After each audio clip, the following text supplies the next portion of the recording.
everyone, welcome back to my channel Tutelage, a guide to learner. Here, this is Sriparna. I hope all of you are doing good.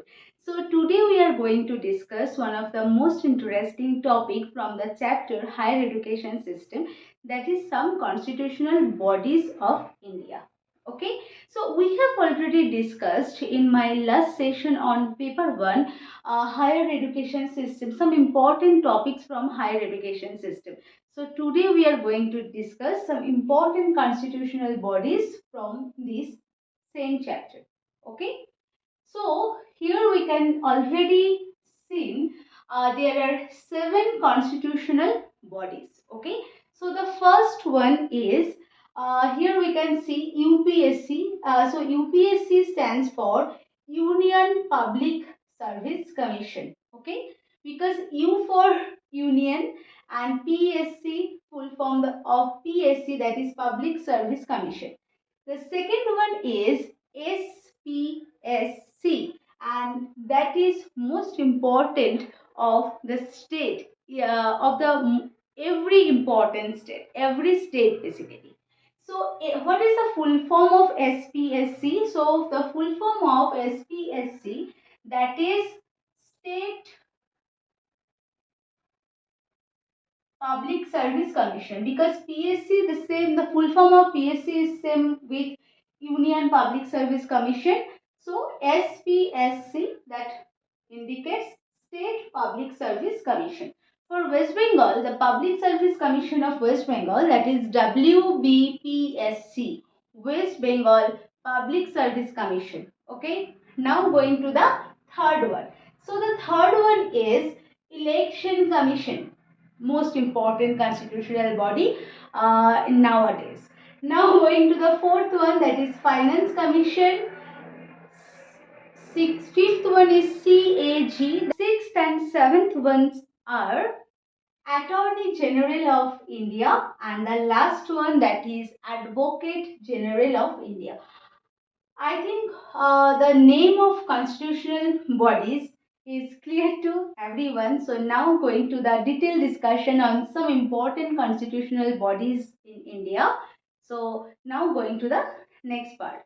So before going to the main discussion, we have already discussed the lots of topics from the chapter Higher Education System. So if you have missed my last session, so just go and check my first comment and my description box, where my last session link is already provided there. Okay. And if you like my video, so please do one like, one share and one comment, and please do some support and subscribe my channel for getting more useful sessions. Okay. So I think that session would be a very interesting to all of you. So let's get started the session. So the first constitutional body, that is UPSC. Okay. So here we can see UPSC is under the Articles 315 to 323 of Part 14 of Indian Constitution. Okay. So UPSC, its composition, its member, its procedure for removal of member, its appointment of different member.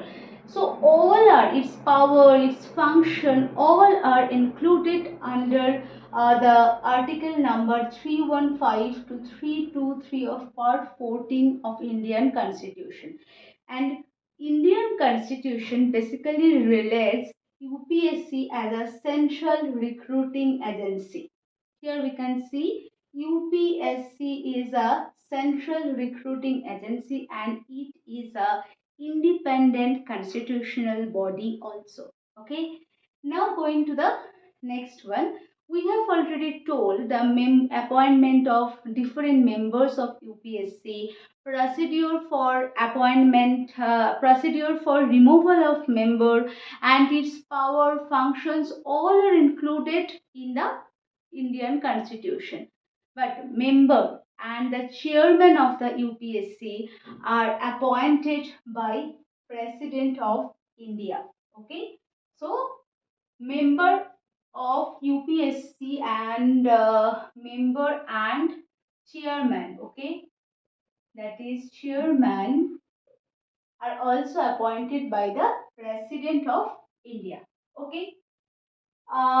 But Indian Constitution, all things are included in the Indian Constitution, but Indian Constitution doesn't fix any number of member which can be appointed. Usually, Union Public Service Commission, usually there are 9 to 11 members in this particular commission. Okay, so they can hold office for the tenure of how many years? For the tenure of 6 years or until the age of 65 years. Okay, I think this is clear.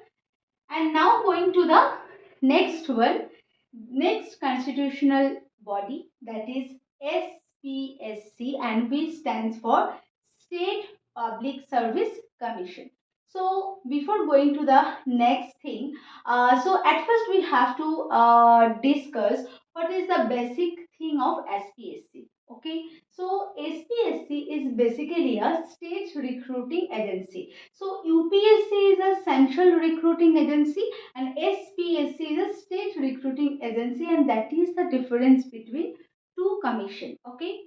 Now going to the next thing, that is the number of members and the member of the State Public Service Commission. Here we have already seen the chairman and member of UPSC are appointed by President of India. In the case of SPSC, member and chairman of SPSC are also appointed by the President of India. So this is the similarities between UPSC and SPSC. Okay. And the member of the SPSC can hold office for the tenure of 6 years, which is also same as the UPSC, but until the age of 62 years in the case of SPSC. So 62 years. Okay. So 65 years for UPSC and 62 years is SPSC. And that is the basic difference between, basic structural difference between UPSC and SPSC. Now going to the functions of UPSC and SPSC. So, what is the basic function of the UPSC? We have already told UPSC is a central recruiting agency. Okay. So, the basic function of UPSC, that is conducting exam for recruiting personnel to all India services, to public services, to central services, because which is known as a central recruiting agency. Okay. In the case of SPSC perform same functions with respect to state as performed by the UPSC. That is the basic differences between UPSC and SPSC. And SPSC, this is a state recruiting agency. So there can also be a joint recruiting service to personnel with two or more state also. Okay. And now going to the another function of UPSC, that is assisting. It helps to assist different states. Okay. So UPSC, Union Public Service Commission, helps to assist for different states for recruiting joint services. Okay. So joint services means central plus state service. Okay.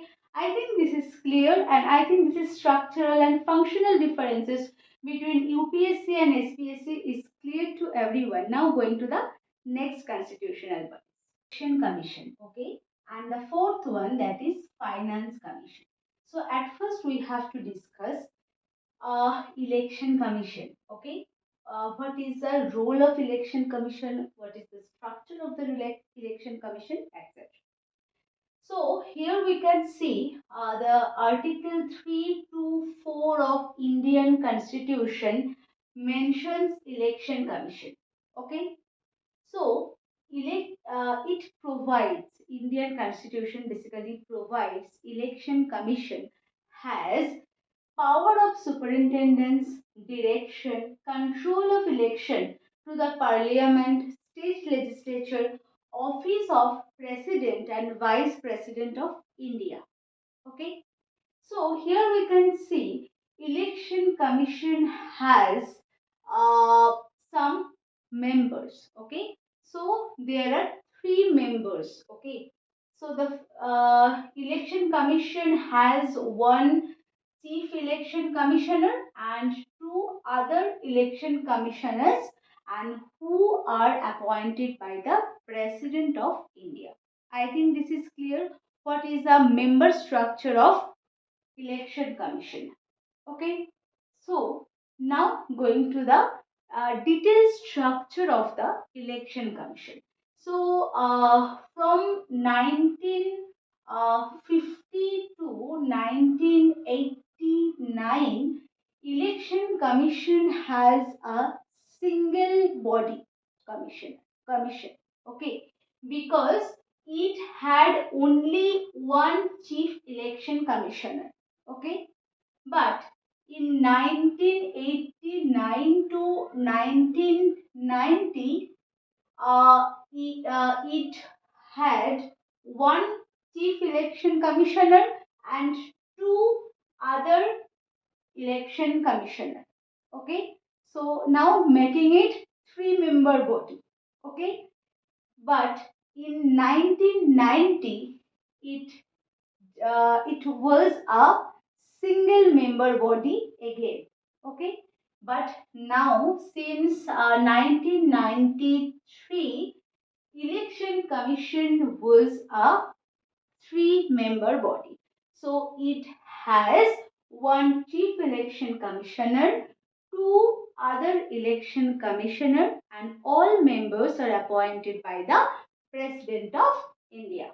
Okay, so article number 324 mentions the election commission, and we have already known panchayat election and the municipalities elections are conducted by the state election commission. I think this is clear. Now going to the fourth body, that is finance commission, and here we can see article number 280 of Indian constitution basically mention the finance commission, and finance members of all finance commissions are appointed by the again president of India. So that is the similarity between election commission and the finance commission. Okay, and now going to the finance commission, it has one finance commissioner and other members are four. Okay, so total is five,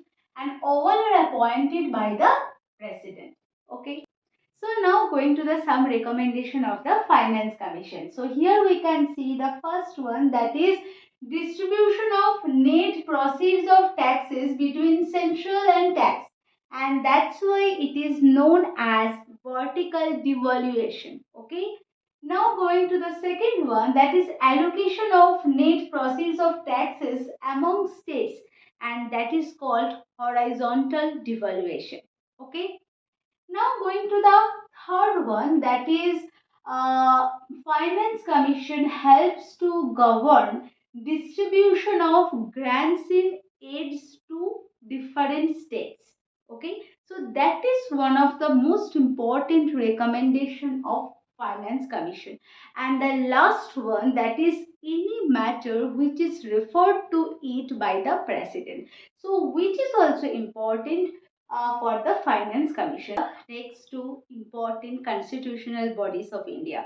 So next one is Attorney General of India, and the sixth one is Advocate General of India. And here we can see article number 76 mentions Attorney General of India, and article 165 mentions the Advocate General of India. So Attorney General of India is high is the highest law official, okay, of India. And Advocate General of India is a state official. Okay, that is the difference between Attorney General of India and Advocate General of India. Now going to the next thing, Attorney General of India is appointed by the President, but a person fulfilling all criteria of a judge of Supreme Court, which person is basically appointed as an Attorney General of India by President. Okay. On the other hand, Advocate General of India is appointed by the Governor, and a person fulfilling all criteria of a judge of high court. Okay, so Attorney General of India fulfills all the criteria of the judge of Supreme Court, and Advocate General of India basically fulfills all the criteria for judge of high court. Okay, that is the difference between Advocate General of India and the Attorney General of India, and which that those person are fulfilled all the criteria of a judge of high court who can be appointed as Advocate General of India by the governor, not the president. Okay, so Attorney General of India is appointed by the president. On the other hand, Advocate General of India is appointed by the governor. I think this is clear. Now going to the next part, Attorney General of India is a legal advisor of the government because he makes suggestion to the government in case of legal matters. Advocate General of India is also a legal advisor of the government because he makes suggestions to the government in case of legal matters also. So this is the similarity between Attorney General of India and Advocate General of India. So, Attorney General of India can attend and speaks in the proceedings of both houses like Rajya Sabha and Lok Sabha. We have already discussed in detail Rajya Sabha and the Lok Sabha part. So if you have missed my that session, so please go and check my first comment and my description box where last session link is already provided. Okay, so now going to the Advocate General of India. So Advocate General of India can speaks and attend in the proceedings of the state legislature but cannot vote. So that is the difference between Attorney General of India and Advocate General of India. So Attorney General of India can speaks and attends in the proceedings of the both houses but cannot vote. On the other hand, Advocate General of India can speak and attend in the proceedings of the state legislature but cannot vote. I think this is clear. Now going to the last constitutional body, that is CAG. So now going to the that part. Last one is CAG. Okay, so we have already told the full form of CAG. So the CAG stands for Comptroller and Auditor General. Okay. So he is the head of the Indian Audits and Accounts. Okay. So CAG is the head of the Indian Audits and Accounts. And here we can see article number 148. 148 basically mentions the CAG part. Okay. Now going to the next part, that is the appointed by president. So basically Comptroller and Auditor General is appointed by the president and he takes his oath in the presence of president also. Okay. So CAG, Comptroller and Auditor General, can hold his office tenure for 6 years or until the age of 65 years, as well as the UPSC Commission, Finance Commission, Election Commission, etc. Okay, so I think this is clear what is the full form of CAG and what is the basic role of CAG in the Indian audits and accounts portion. Okay, so now going to the next thing, that is role of the CAG. So the first role of CAG is it helps to control the financial system, because we have already told he is the head of the Indian audits and accounts, so that's why he helps to control financial system of India, laws and constitution of India in the field of financial system, financial administrative system. Okay, now going to the third one, he advises president with respect to forming which accounts should be kept or not. Main important part of CAG, that is function of CAG. So the function of CAG is audit the expenditure from the Consolidated Fund of India, Contingency Fund of India and Public Accounts of India. Okay, so what is the basic purpose of audit? So the basic purpose of audit are to check rules and regulations have been followed for proper allocation of revenue. That is the main funda behind the audit. Okay, audit thing.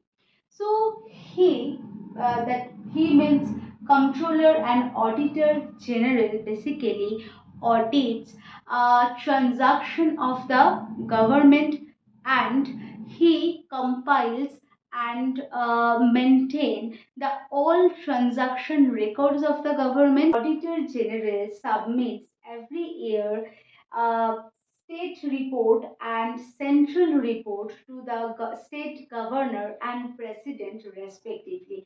So that is the basic function of CAG. So we have already told CAG stands for Controller and Auditor General, and which who is the head of the Indian audits and accounts, and who can be appointed by the president.